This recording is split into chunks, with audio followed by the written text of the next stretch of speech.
everybody. I'm Arun Balasubramanian. I'm Managing Director for ServiceNow India. And I'm very delighted to be talking to Mr. Raju, who's the Chairman and Managing Director for Sify Technologies. Raju, thank you for taking time to talk to me today. And it's so wonderful to have you on this fireside chat. I just wanted to first start with some opening remarks and comments, the areas and priorities that you have and what you're focused on. Thank you, Arun. It's a pleasure to be with you.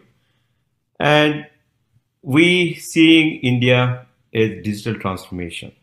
So how Sify is going to participate in the digital transformation of India? So we are investing in the data centers, we are investing networking, and we are investing cloud platform, we are investing on digital services. So over the last 3 years, we invested more than 1,000 crores. And we are in the process of investing 1,000 crores. And we see a substantial growth as the government of India said to be a digital transformation.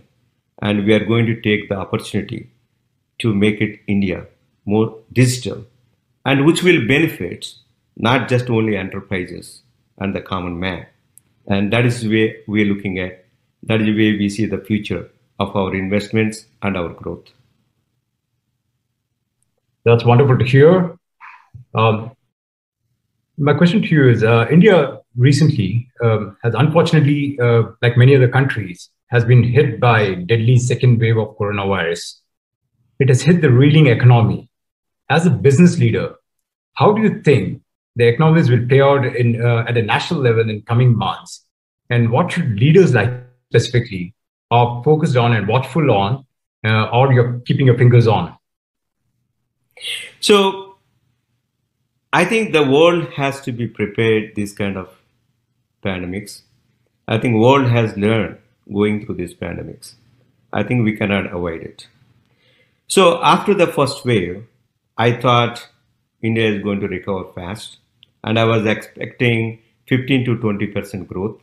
I was very happy looking at January, February month, how India bite the bullet and went over the thing. Unfortunately, India has to caught up with the second wave. What is the lesson we learned? And how do we overcome this? And every lockdown is a major disaster for economy. I don't think anybody wants to have a lockdown. That is going to be a setback our economy. Hope India will be vaccinated faster, and India will follow the rules what is there until such kind of thing. Always I believe India is a very resilient country, and we will overcome and these situations and will become stronger. My biggest concern is immediate inflation. So one is the fuel prices going up, and then we have basic things like a cement, steel, and those are the things we need to get under the control. Otherwise, it's going to slow down our economy. Our basic things, construction is going to slow down. Hopefully, this is, I hope this is a temporary scenario. It's not a long term. And if we can overcome that, I think India will catch up all the things what we lost in the last 12, 14 months. Hope that India will overcome and show it to the world how India can come back from this situation. Absolutely. That's all the hope. We are able to bounce back stronger and even better compared to where we were. So very well said. I just wanted to hear your thoughts. There's no doubt that Indian technology firms have really adopted to the adage by Clive Humby, which is we talk about data being the new oil. So most companies have recently reported a surge in their profits and margins. In your opinion, is this growth really sustainable? And if yes, how do Indian IT companies play a more crucial role in the world stage? A very good question. See, this is, we have, the way I look at is information technology is always a tool. It is going to be evolved, and it's going to be exist as long as this universe exists. Indian IT companies play a major role to make the world information technology. So what I see is we are in the third generation of that wave. When the first Y2K problem came, Indian IT companies did. Then we did, participated in the business operation processes. Now we are participating in the business intelligence. As long as these companies will keep up with the technologies and transformation, I think these companies, no doubt, these profits and their growth is sustainable. IT is like that. IT is when the economy grow or when you want to cut down, both ways IT will be required. Only the thing, your question is how they play crucial role. See, currently Indian IT service companies, in my mind, it's more still time and material. It's a service-oriented mindset instead of a product and IP mindset. I want these IT, I wish these IT companies or even new IT companies, the startups, can come with the new innovations and come up with the products, technologies. For example, your company, ServiceNow, right? I always think why ServiceNow didn't come from India when we have such a great services companies from India. Any one of our big IT companies could have invented ServiceNow. That's the way I look at it. How Indian companies can change IT. And second is, I look at it, it's not just only IT. We need to build 3-4 more verticals of industries for India to grow globally. Biotechnology, healthcare industry. Pharma did a major growth, but there is a lot more going on with the nanoscience technologies, right? Making equipments, making the tools, making computer science, all the intelligence people are building for a healthcare industry. I think India can lead on that. And manufacturing, there is a substantial amount is pending. Once the domestic consumption is going to grow, that will clean up our processes and we can able to produce these things to compete with quality. For example, I was looking at, buying a bicycle in this pandemic, and I have to wait 6 weeks to obtain. And the US market of the bicycle is went 20 to 25%, 6 billion to 8 billion. Then I was looking where is these things are coming from. I felt, bad when I didn't see anything coming from India. Why we didn't grab that market and opportunity? That's what India has to grow beyond, just IT services companies. That is my hope. That's pretty amazing. And since you touch upon ServiceNow, I must say a lot of ServiceNow comes out of India. We take a lot of pride in the innovation that we do out of the country, the great minds that we have and the people we have in Asia's largest engineering center that we have in India. So we take a lot of pride with that. But yes, to your point, I think it's all about innovation and making that difference with innovation. So thank you for those thoughts. Pandemic has shifted a lot of things. Our thought process in terms of how we are working. Earlier, we used to have a lot of people coming to work. Now things have changed. You see a lot of people now working from home and companies promoting that. Companies promoting new thought process around workplace for the future, where they're looking at, how do we address the workforce which is going to come in future. So what's your thoughts on those lines? Do you think this is really going to help productivity, or it could be operational and a business concern for leaders like you?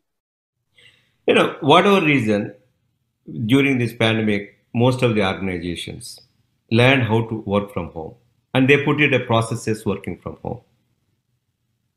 So, like for example, Sify, right? We put a lot of processes to work from home because ours is a majority of the infrastructure having to run our network. We have one of the biggest network in the country, and we have biggest data centers in the country. Having both these infrastructures are very crucial. If you look at most of the banks, most of the insurance companies, depending upon our network and our data centers and our cloud platform. So we adapted this hybrid model, work from home and work from the office. Being said that, every organization put in place this kind of infrastructure. in place to work from home, work from the office. I think going organization forward, people is going to adapt hybrid model because you already put the infrastructure. See, because this, I know pandemic is a bad thing to the world, but there are certain things, good things we learn. Technology point of view, I look at India forwarded probably about 5 years because working from home, learning the processes, we are always blaming traffic. Now my company survived without people coming to the office and serving to the customers. And we looked at the SLAs, we looked at the quality of the services, everything. My team executed very well. And we put a processes to how do we work from home and how do we answer the customers. And my team worked restlessly when we needed, even during the lockout time, being we are one of the mission critical enterprise, and we used to get the permissions and we are sustaining this. And what I saw, and it's also helped us how do we accustomed for this process. And we looked at is, I was, last 1 year, we made probably 20 to 30% productivity improvement and cost savings. And also we developed during this process, next 20 to 30% growth roadmap and adapting this hybrid model. So in this hybrid model, what I see, where you need a creation, teamwork is very important, or a customer facing interface.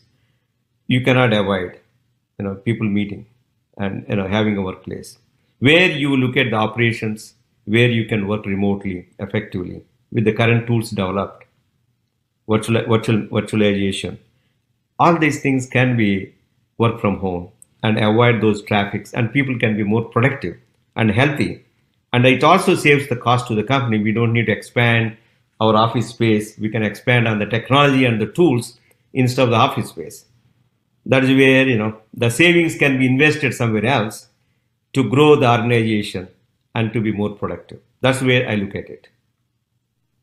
This is a good thing. Absolutely. Happen. Yes. Absolutely. Yes.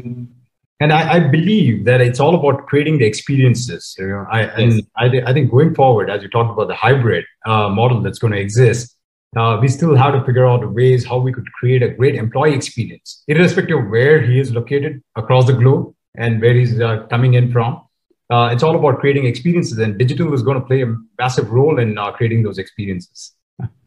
But yes, so the way when you're saying a digital transformation, it's not just only, I was talking about India 5 years advance. I think it's a bad thing this thing happened, COVID, but overall how we are working globally, being India is one of the greatest IT outsourcing. How do we adapted these processes to service the globally?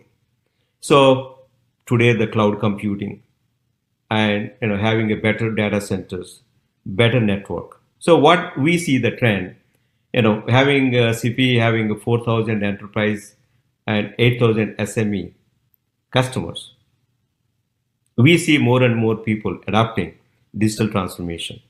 Instead of having their own server rooms, they're going to go more into the data centers as we are going into more into the cloud. Again, there is hybrid models. People call hybrid cloud, where you can take hyperscalers, like you look at Amazon, Google, Microsoft, or Oracle, or IBM, and hyperscalers, where you are getting the scale of the world, and then private cloud, where you want to have that data close to your chest, or where you want to some regulations ideas. So creating a hybrid model and putting in an automation around the package and having a great network. So having the network, having the cloud, having the data centers, having digital transformation services, people talking about beyond virtualization, now they're talking about Kubernetes, microservices, right? And I think India is going to take a lead in these new technologies. And me coming from Bay Area, I'm living in this country for almost more than 35 years. I did myself 3 startups, and I went through 3 generations of technology. I started with the semiconductor technology, designing chips, then designing systems for the internet. Now we are going through the social media, right? So when I looked at it 15 years back when I acquired Sify, India was lagging technologically by substantially. But now I look at it, India is not anymore lagging. But India has to keep the momentum to go forward. My dream at someday, India is going to lead. My dream, because the domestic, see, it's not just international consumption. We need to serve the domestic consumption, and we have to make our enterprises more productive, more agile, more intelligent, right, to compete globally. That's what makes India to the next level. No, again, very well said. And thanks to entrepreneurs like you who are actually making that shift from follow to lead. So nice to hear that. But India has always been a little complex market from regulatory point of view, and not necessarily bad or good, but there are been swing regulations that we see in the country. And let's say as India is coming to age in terms of technology regulations, how do you think this will impact the industry? See, regulations exist for a reason, right? But if India has to compete globally, and India has to develop its enterprise domestically, it's going to change the regulations as we are learning from other countries. And we have smart leaders. And you've seen, since our industrialization started early 90s, India changed so many processes, policies, adapting to new things, right? You cannot ask the change everything in one day. We are coming from a legacy, and we have 1.4 billion people, and we need it. Regulations is always a balancing act. People sitting on one side, they think that country did, this country did, but India has to follow certain things. Regulations in my mind is a balancing act. And if you look at it from 90s, early 90s, and industrialization started, previous government changed a lot of the policies, and the current government changing the policies, and the future government will change the processes. I don't have any doubt.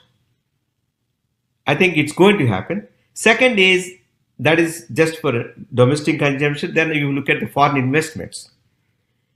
There is no other country best destination for any foreign investments. I meet a lot of foreign investors in investing, private equity funds. Everybody wants to invest in India. And government continuously creating a great platform. Again, it's a balancing. You cannot do one side or other. It has to balance. And being a democratic country, and how do you reforms you have to bring. And India is going to be the best foreign investments for next 30 years. As India is growing, and until we reach a saturation, what I see is next 30 years, India is going to continuously is growing. I think people will be smart enough to invest in India. Only our policymakers has to create great opportunities for the foreign investments, which creates more jobs and brings the India more forward and keep the momentum rest of the world. That's the way I look at regulations. I think it's a balancing act. All right. With that, I know we are about time. Raju, thank you so much for sharing your thoughts and insights. It's been absolute pleasure talking to you.